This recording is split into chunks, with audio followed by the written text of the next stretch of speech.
Question है find the value of x. हमें यहाँ पे ये एंगल दिया हुआ 110 डिग्री का, यहाँ पे एंगल दिया हुआ 132 डिग्री का, यहाँ पे एंगल दिया हुआ एक्स और हमें ये एक्स एंगल फाइंड आउट करना है। ये जो ट्राइंगल दिए हैं इसकी दो साइडें इक्वल हैं।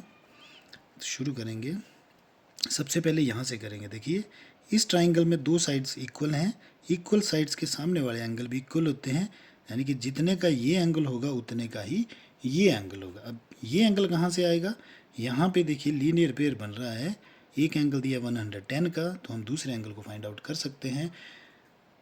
ये वाला एंगल हो जाएगा हमारे पास, इसको आप एंगल 1 नेमिंग कर दो, इसको ये भी एंगल 1 होगा क्योंकि ये दोनों आपस में इक्वल होंगे। तो angle 1 equals to, linear pair बन रहा है, 180 में से 110 को माइनस कर दीजिए, ये आ गया आपके पास 70 डिग्री, यानी कि ये जो एंगल है ये हमारे पास 70 डिग्री का है। तो जितने का ये होगा उतने का ही ये होगा, तो ये वाला एंगल भी हमारे पास 70 डिग्री का आ गया।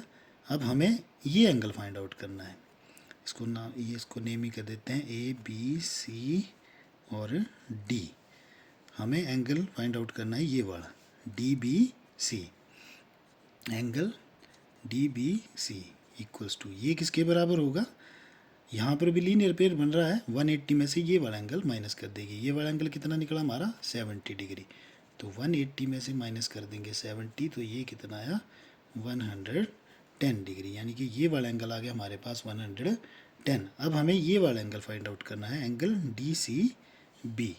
तो एंगल डी सी बी ये कितना होगा, यहाँ पर भी लीनियर पेयर बन रहा है, तो 180 में से 132 माइनस कर देंगे, 180 माइनस 132, ये कितना हो गया हमारे पास, 180 में से 132 माइनस किए तो 48 डिग्री, 48 डिग्री का हो गया ये वाला एंगल हमारे पास। अब ये इस ट्राइंगल में देखिए डी बी सी में तीनों एंगल का सम जो होगा 180 होगा, तो in triangle D B C तीनों एंगल का सम जो होगा वो 180 होगा, यानी कि x प्लस ये वाला एंगल हमारा आया 110 का, प्लस ये वाला एंगल आया हमारा 48 का, और तीनों का सम कितना होगा 180, x इक्वल्स टू 180, और ये दोनों का सम हमारा हो गया 158, दूसरी तरफ चला गया तो माइनस का हो गया 158, x कितना आ गया 180 में से 158 माइनस हो गया तो 22 डिग्री, x की वैल्यू आ गई हमारे पास 22 डिग्री। Thank you.